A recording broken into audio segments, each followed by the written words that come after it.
ফিলিস্তিন জিন্দাবাদ, ইসরায়েল নিপাত যাক।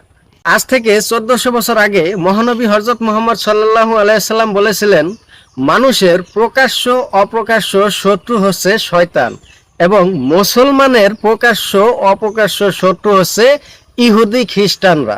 ইহুদি খ্রিস্টান নাসারা বেদিন বেঈমান বিধর্মীরা যারা ইন দ্য ওয়ার্ল্ডের মধ্যে রয়েছে, তারা চাইতেছে বিশ্বের মানচিত্র থেকে মুসলমানদের নাম নিশানা সম্পূর্ণরূপে মুছে ফেলতে। কিন্তু তারা জানে না, তারা ভুলে গেছে যে মুসলমানদের পাওয়ার, মুসলমানদের শক্তি সম্পর্কে তারা ভুলে গেছে। মুসলমানরা হচ্ছে ধৈর্যশীল, সহনশীল। মুসলমানরা যখন ধৈর্য ধারণ করতে করতে তাদের দেয়ালে পিঠ ঠেকে যাওয়ার মতো অবস্থা হয়, মহান রবের সাহায্যটা মুসলমানের উপর ওয়াজিব হয়ে যায়। আল্লাহ পাক স্বয়ং নিজে তখন মুসলমানদেরকে সাহায্য করার জন্য রেডি হয়ে থাকে।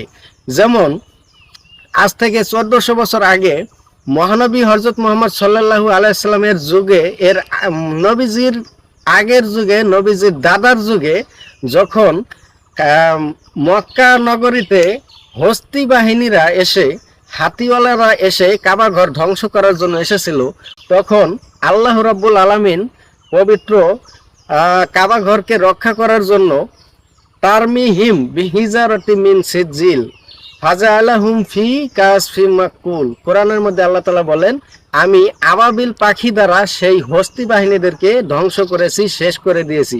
অতএব আমি বোঝাতে চাচ্ছি, মুসলমানরা যখন তাদের ধৈর্য ধারণ করতে করতে তাদের পিঠ যখন দেয়ালে ঠেকে যায়, তখন মহান রবের সাহায্যটা তাদের উপরে ওয়াজিব হয়ে যায়। আজকে মুসলমানদের উপরে ইসরায়েল যেই অন্যায় অত্যাচার শুরু করেছে, ফিলিস্তিনের মুসলমানদেরকে নারী এবং পুরুষ সহ প্রত্যেক মানুষকে তারা গণহারে হত্যা করতেছে।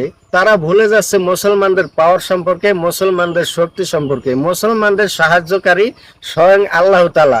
তাই বিশ্বের সকল মুসলমানকে আহ্বান জানাবো, আপনারা সবাই একটা প্ল্যাটফর্মে চলে আসেন। কে ওহাবি, কে সুন্নি, কে মাযহাব মানে, কে লা মাযহাব মানে, কার আকীদা কি, এগুলো দেখার টাইম এখন নেই। আপনারা সবাই একটা প্ল্যাটফর্মে চলে আসেন। বিশ্বের মুসলিমকে একটা প্ল্যাটফর্মে আসতে হবে, এক হতে হবে। তাহলেই ইহুদি খ্রিস্টান নাসারা যারা আছে তারা ভয় পেয়ে যাবে। তাদেরকে দেখিয়ে দিতে হবে মুসলমানদের সাহস, মুসলমানদের শক্তি কখনোই কম ছিল না, আজও নেই। তাহলেই আমরা মুসলমানরা যদি তাদেরকে এই শক্তি দেখাতে পারি, তাহলে ফিলিস্তিনের যত মুসলমান আছে তারাও খুশি হয়ে যাবে, আল্লাহ তাআলাও খুশি হয়ে যাবে, এবং ইসরায়েল তারা ভয় পেয়ে যাবে। ইসরায়েল তখনই শক্ত হয়ে যাবে যখন আমরা সারা বিশ্বের মুসলমানরা একটা প্ল্যাটফর্মে আসতে পারবো। তো বন্ধুরা, এই মেসেজটি আমার এই ভিডিওর মধ্যে ছিল যে আমরা যত মুসলমান রয়েছি ইন দ্য ওয়ার্ল্ডে, সবাই আমরা একটা প্ল্যাটফর্মে আসতে হবে। তাহলেই আমাদের প্ল্যান সাকসেসফুল হবে এবং ইহুদি খ্রিস্টানরা ভয় পেয়ে যাবে। তো এই ভিডিওটি এ পর্যন্তই। যদি আমার কথাগুলো আপনাদের কাছে গ্রান্টেড মনে হয়, অবশ্যই আপনারা এই ভিডিওটি লাইক করে, শেয়ার করে সকলের মাঝে ছড়িয়ে দেবেন। সবাই ভালো থাকবেন, সুস্থ থাকবেন। আল্লাহ হাফেজ।